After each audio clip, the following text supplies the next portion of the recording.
मित्रों नमस्कार, मैं महेंद्र कुमार सहगल यूट्यूब चैनल में आपका स्वागत करता हूं और आशा करता हूं कि आप सभी लोग बहुत अच्छे होंगे। मित्रों, आज हम लोग बायोलॉजी में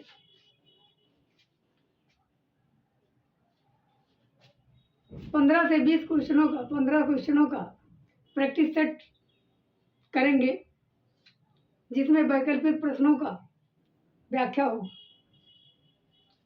आइए मित्रों, तो क्वेश्चन नंबर 1 देखते हैं। यहाँ क्वेश्चन नंबर 1 क्या कह रहा है? क्वेश्चन नंबर 1 कह रहा है कि ग्वानिन और साइटोसिन के बीच में कितने हाइड्रोजन बांड होते हैं।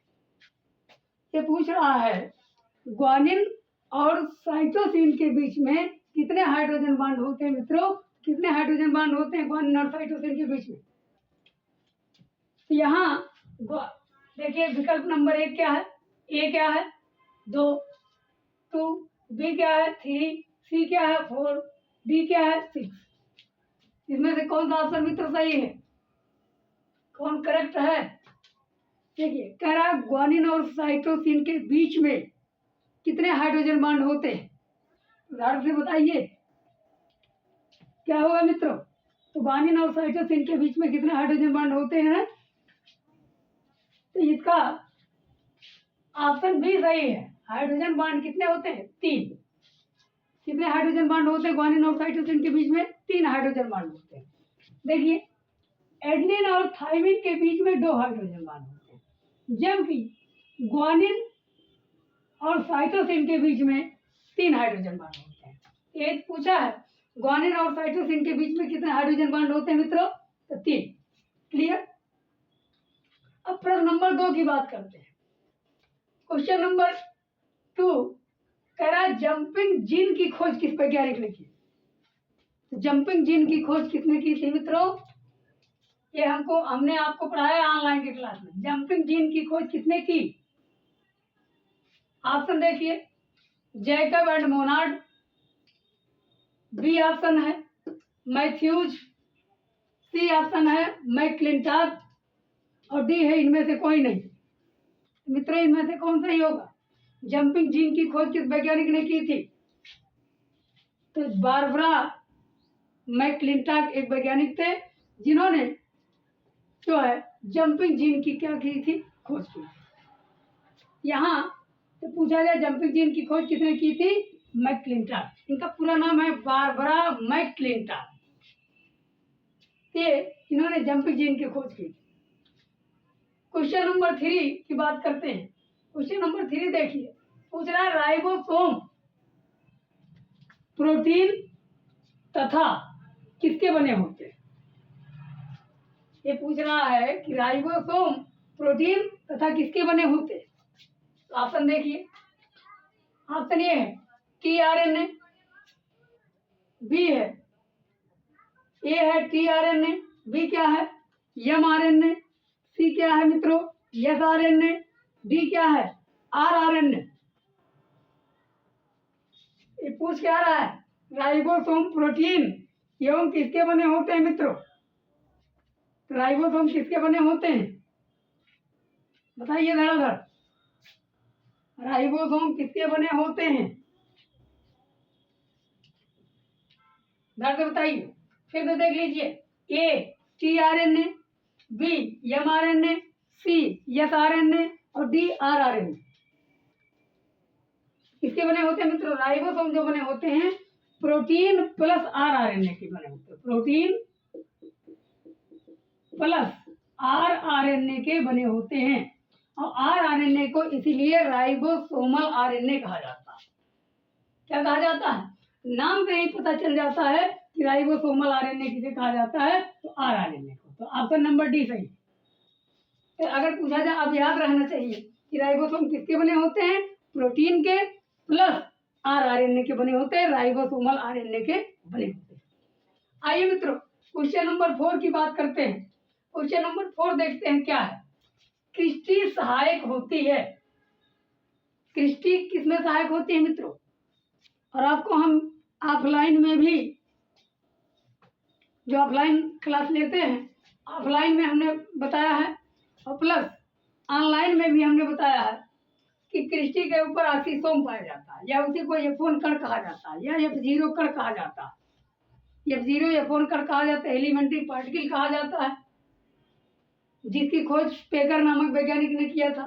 तो क्रिस्टी सहायक होती है, किसके लिए सहायक होती है? पहली चीज तो ये जान लीजिए क्रिस्टी कहा किसको जाता है। तो क्रिस्टी मित्रों सहायक होती है। ऑप्शन ए देखिए, ऑप्शन ए प्रकाश संश्लेषण, प्रकाश शोषण में, बी है प्रकाश संश्लेषण में, सी है शोषण में, डी है इनमें से कोई नहीं। फिर से देखिए, क्रिस्टी सहायक होती है प्रकाश शोषण में, प्रकाश संश्लेषण में, शोषण में, एवं इनमें से कोई नहीं। बताइए मित्रों कौन सा होगा? तो क्रिस्टी सहायक होता है मित्रों शोषण में, रिस्पाइरेशन में। किसमें सहायता करता है? रिस्पाइरेशन। रिस्पाइरेशन में क्या करता है? सहायता करता है। और आपको हम बताए हैं शोषण का मतलब यहाँ है ऑक्सीसोम का कार्य। ऑक्सीसोम शोषण में सहायता करता है और ऑक्सीसोम ये माइटोकॉन्ड्रिया है, ये इसी के ऊपर क्रिस्टी लगे हैं, ये क्रिस्टी हैं और क्रिस्टी के ऊपर स्टैंड नाव लाइक स्ट्रक्चर पाया जाता है जिसे हम ऑक्सीसोम कहते हैं। क्या कहते हैं मित्रों? ऑक्सीसोम। अब ऑक्सीसोम जो होता है वो शोषण में क्या करता है? सहायता करता है। आइए मित्रों प्रश्न नंबर 5 की, क्वेश्चन नंबर 5 की बात करते हैं। यहाँ देखिए सीधे सीधे कह रहा है परख नली में डीएनए का संश्लेषण किसने किया? परख नली में डीएनए का संश्लेषण किस वैज्ञानिक ने किया? तो देखिए परख नली में कह रहा है, इसका मतलब परख नली का मतलब यह लैब, लैब में डीएनए का संश्लेषण किसने किया था? डीएनए की बात हो रही है, आरएनए की बात नहीं हो रही। तो डीएनए परख नली में डीएनए का संश्लेषण जो किए थे, ऑप्शन ए है कोर्नबर्ग, बी है खुराना और सी है वाटसन एवं क्रिक, डी है नीरेनबर्ग ने। तो परख नली में डीएनए का संश्लेषण किस वैज्ञानिक ने किया मित्रों? तो देखिए ऑप्शन ए क्या है? कोर्नबर्ग, बी क्या है? खुराना, सी क्या है? वाटसन एवं क्रिक, डी क्या है? नीरेनबर्ग। यहाँ क्या हो जाएगा मित्रों? परख नली में डीएनए का संश्लेषण कराने वाले कौन थे? कोर्नबर्ग नामक वैज्ञानिक ने, अर्थात ऑप्शन नंबर ए सही है। कौन सा है मित्रों?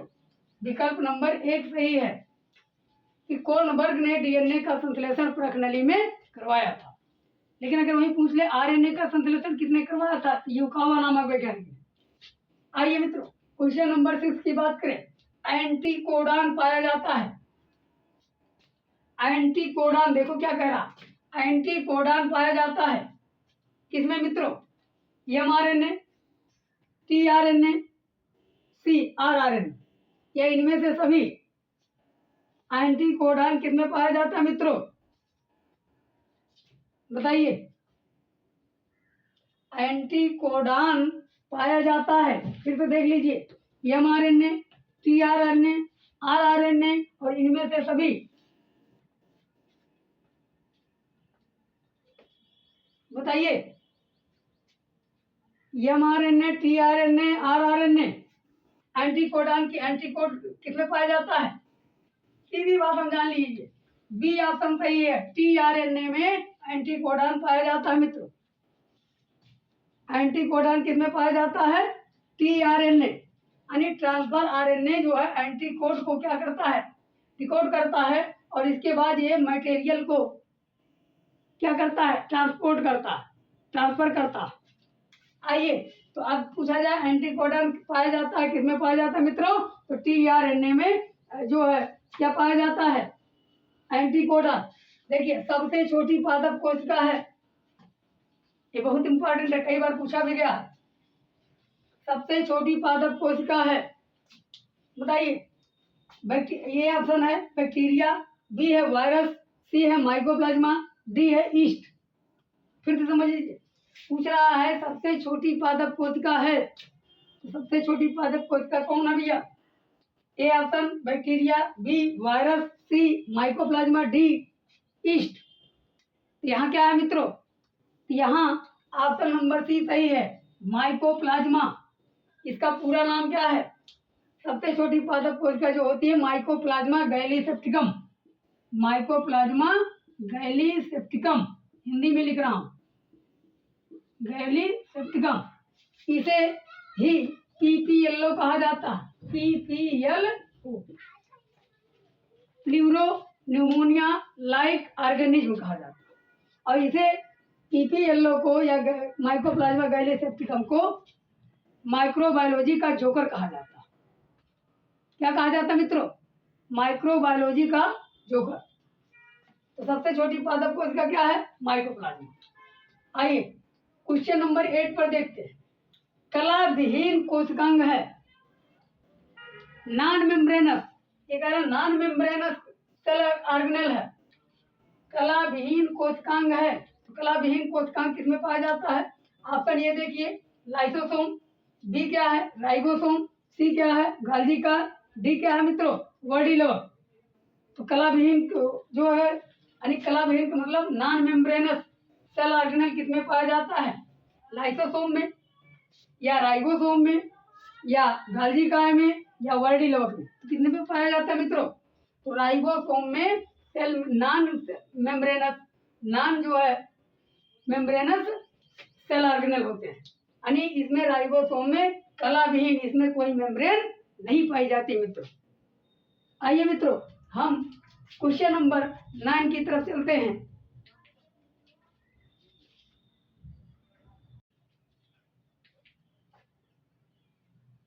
आइए मित्रों हम लोग क्वेश्चन नंबर 9 के बारे में अध्ययन करते हैं।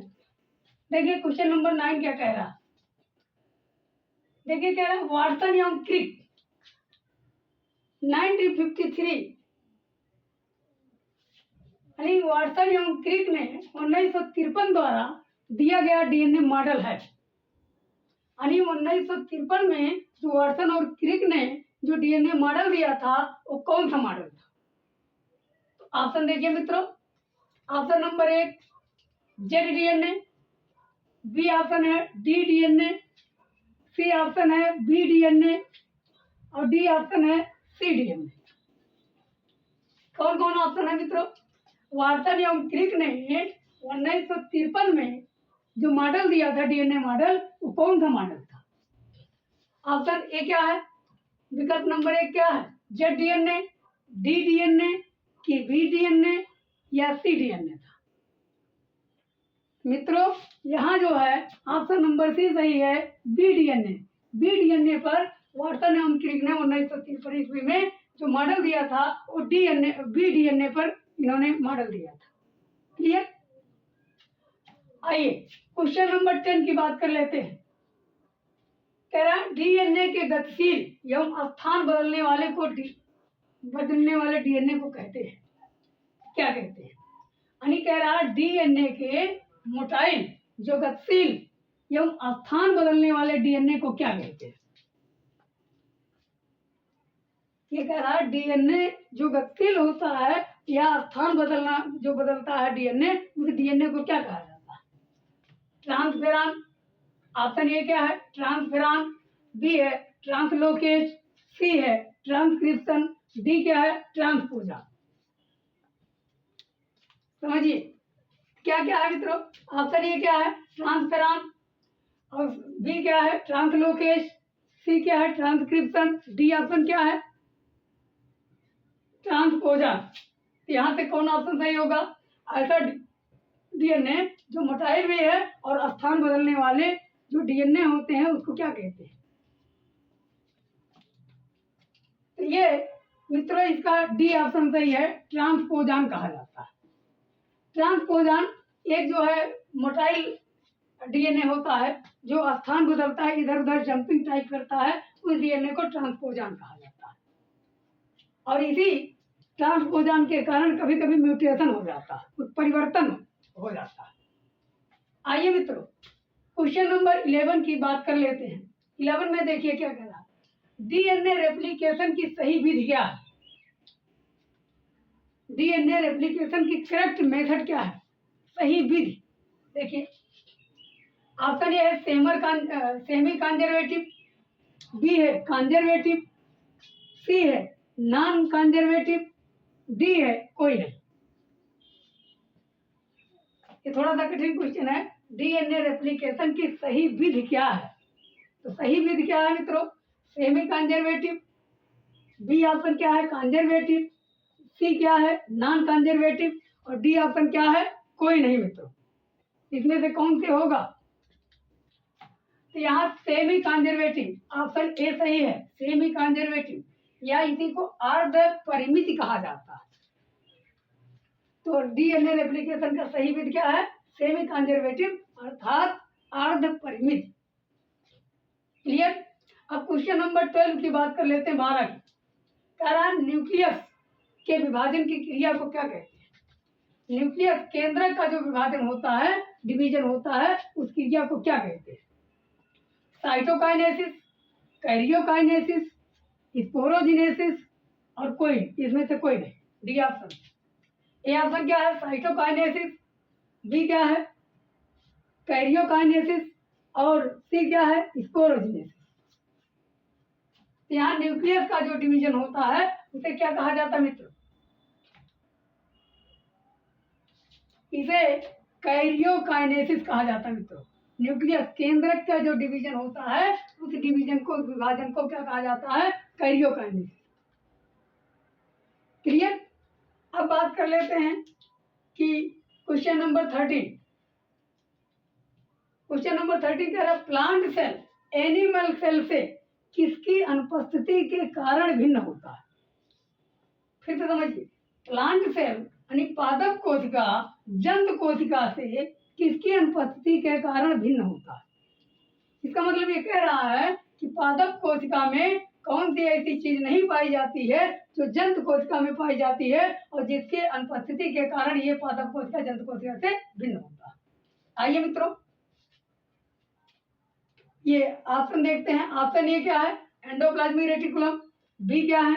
माइटोकॉन्ड्रिया, सी क्या है मित्रों? सेंट्रियोल जिसे हम तारककाय भी कहते हैं, और डी क्या है? राइबोसोम। तो कौन सी ऐसी चीज इसमें से है कि जो प्लांट सेल में नहीं पाई जाती, अनुपस्थित होती है, एब्सेंट होती है? बताइए। एंडोप्लाज्मिक रेटिकुलम, ये तो प्लांट और एनिमल दोनों में पाया जाता है।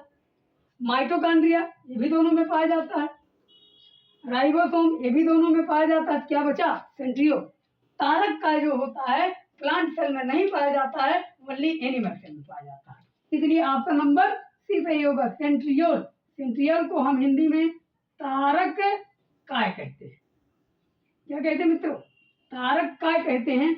और सेंट्रियोल की खोज जो है, सेंट्रोमियर नाम सुने होंगे, तो तारककाय जो है, सेंट्रियोल जो होता है, उसकी खोज टी बावेरी नामक वैज्ञानिक ने किया था। तो आपको ये समझ में आ गया, प्लांट सेल एनिमल सेल से किसकी अनुपस्थिति के कारण क्या होता है? भिन्न होता है। तो प्लांट सेल में सेंट्रियोल एब्सेंट होता है, इसीलिए एनिमल सेल से क्या होता है? डिफरेंट होता है। क्लियर? अब क्वेश्चन नंबर 14 देखिए।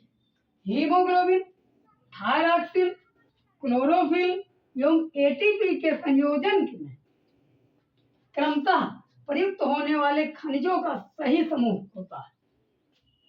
फिर से देखिए, बहुत इंपॉर्टेंट क्वेश्चन है, पूछा भी गया पीसीएस में।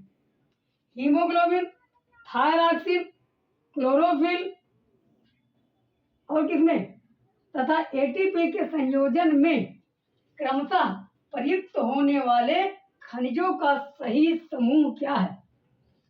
देखिए, ऑप्शन ये है फास्फोरस, आयोडीन, मैग्नीशियम।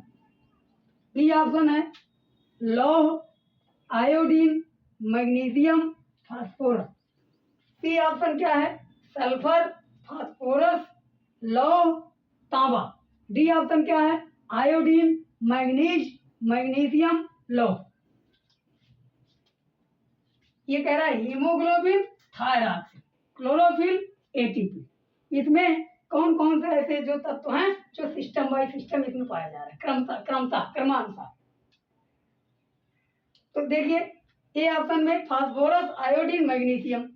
यहाँ जबकि कितने हैं? 1 2 3 4, यहाँ 4 हैं, यहाँ 3 तत्व हैं, इसका मतलब ये नहीं है।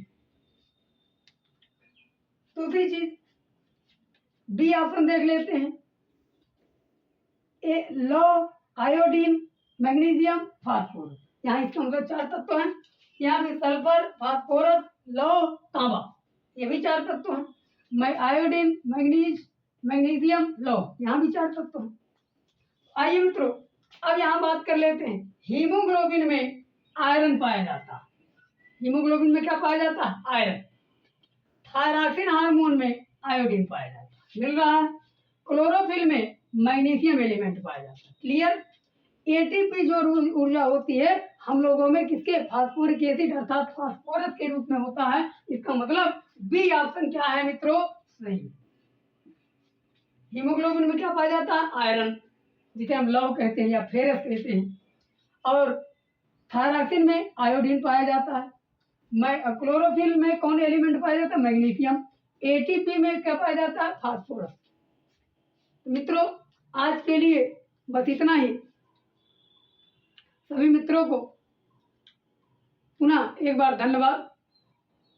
अगर ये वीडियो आपको अच्छा लगा होगा तो कृपया लाइक, सब्सक्राइब एवं शेयर कर दीजिएगा। धन्यवाद मित्रों।